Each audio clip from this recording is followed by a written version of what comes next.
Alors, je propose qu'on s'adresse au professeur, comme il le dit modestement, au professeur d'informatique Laurent Pérussel. Est-ce que tu peux nous dévoiler ce que c'est, quelle est la techno? De façon un peu vulgarisée, mais comment ça fonctionne cette techno-là? Alors, c'est des systèmes qui, à base de réseaux de neurones. Donc, les réseaux de neurones, donc c'est des appareillages extrêmement rudimentaires.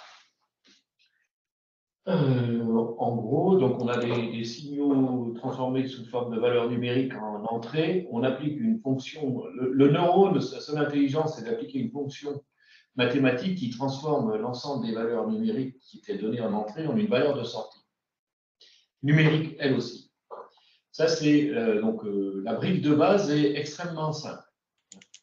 La fonction qui est utilisée peut être une fonction mathématique pour faire des souvenirs du lycée. C'est des fonctions relativement compliquées avec des exponentielles ou des fonctions assez simples, linéaires, donc des règles de 3, en gros. La complexité, après, est dans l'assemblage de ces neurones. Donc les valeurs numériques que vous avez produites en sortie, vous allez vous en servir comme produit d'entrée d'une autre couche de neurones, d'un autre jeu de neurones. Ça va vous donner des nouvelles valeurs et vous appliquer à nouveau des fonctions mathématiques de transformation pour produire des nouvelles valeurs. Et à la fin, vous allez avoir des valeurs de sortie qui typiquement vont être des valeurs que vous voulez prédire. Alors après, c'est un système dit d'apprentissage supervisé. Donc c'est-à-dire qu'on va, il faut on va faire apprendre au réseau quelle est la fonction qui relie les valeurs en entrée et les valeurs de sortie. Alors, un des exemples qui est très connu, c'est le. C'est oui. comment on fait pour lui faire apprendre ça? Alors, comment on fait? Alors, c'est là qu'il y a un biais, pas un biais, plutôt un abus de langage. C'est l'homme qui fait apprendre à la machine ou qui peut éventuellement déléguer, mais la machine, alors, de base, ce ne sont que des ordinateurs et les ordinateurs sont des machines à répéter. Donc, il n'y a aucune magie. Donc, qu'est-ce qu'on fait? On va lui passer, je vais prendre l'exemple qu'on fait beaucoup en traitement d'image. En traitement d'image, donc vous mettez, alors les valeurs numériques d'entrée, c'est si je prends votre appareil photo qui est dans votre téléphone, vous avez votre image qui se décompose en pixels et vous associez donc pour chacune des couleurs une valeur numérique. Ça c'est très bien fait. Donc, alors, si vous vous rappelez les souvenirs du lycée, ça veut dire qu'en entrée, c'est comme vous avez une immense fonction mathématique avec, si vous avez un appareil photo à 8 mégapixels, vous avez 8 millions de paramètres.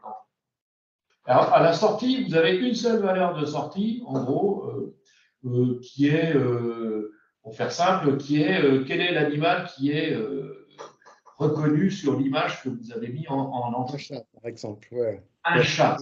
Donc, qu'est-ce qu'on fait? On va faire apprendre alors la machine, donc elle prend les valeurs en entrée et on lui donne la valeur en sortie. Et donc, elle va essayer de déterminer quelle est la fonction, autrement dit, elle va calculer des poids, quelle est l'importance des différents paramètres d'entrée qui permettent de faire correspondre le fait que quand on a cette image, donc décomposée sous la forme de pixels et de couleurs, on a un chat ou on n'a pas un chat. Alors ça c'est vous qui allez le dire. Pour cette image, il y a un chat. Pour cette image, il n'y a pas de chat. Pour cette image, il y a un chat et ainsi de suite. Vous en passez un nombre suffisamment conséquent. Conséquent, c'est-à-dire beaucoup. Des milliers. Des milliers. Et au bout d'un moment, la machine, elle va déterminer une fonction qui permet de lire en fonction des.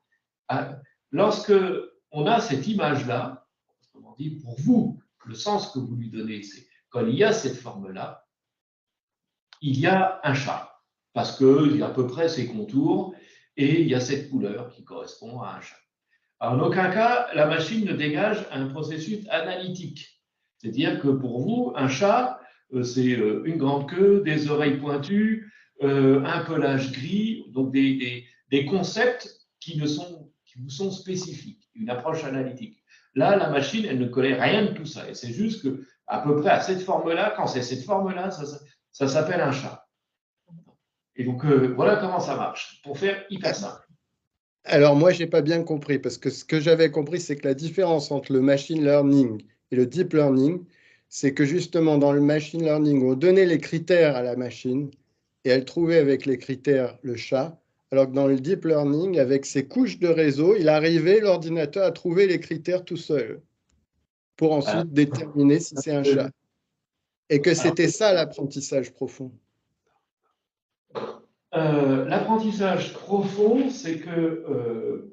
donc là, j'ai simplifié en disant que vous avez les paramètres en entrée et vous avez des valeurs en sortie.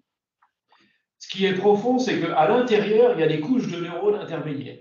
Okay, et c'est que vous ne voyez pas, des couches cachées, qui sont des fonctions, donc, en fait, donc des fonctions qui vont réduire à chaque fois le nombre de paramètres, donc des étapes intermédiaires, jusqu'à produire la valeur de sortie. C'est-à-dire, donc, autrement dit, la fonction, ce n'est pas directement je prends 8 millions de paramètres et je donne une valeur à la sortie, c'est de 8, je vais passer à 4, puis de 4, je vais passer à 2, je simplifie outrageusement. Mais il y a des niveaux et des couches intermédiaires qui vont vous permettre de réduire la complexité du nombre de paramètres pour arriver à la valeur de sortie. Ça, c'est le deep learning, vous avez des couches de neurones intermédiaires. Après, il peut y avoir encore des complications qui Oui, mais à quoi ça sert, ces couches de neurones intermédiaires? Pourquoi ça fait du deep? C'est une très bonne question. C'est une très bonne question. En fait, c'est les mathématiques qui sont derrière, qui est la fonction de prédiction n'est pas une fonction linéaire, c'est pas une règle de 3, en fait. C'est ça. C'est ça. Et donc, la fonction non linéaire, qui est basée par exemple sur des exponentielles ou des choses comme ça, le fait de multiplier les couches, généralement, on peut faire déjà beaucoup de choses avec une seule couche. Le fait de multiplier les couches vous permet d'avoir une fonction de plus en plus compliquée. Okay, et donc, de pouvoir établir des corrélations de plus en plus complexes, de l'absence d'explication, aller dans la fonction mathématique. Hein, l'explication, mais bon, ça échappe au commun des mortels. Et donc, c'est établir un lien qui dit, c'est ça la fonction, elle dit, quand j'ai ces données-là en entrée, ça donne ça en sortie. Et donc, le fait qu'il y ait des couches vous permet d'avoir une fonction extrêmement sophistiquée.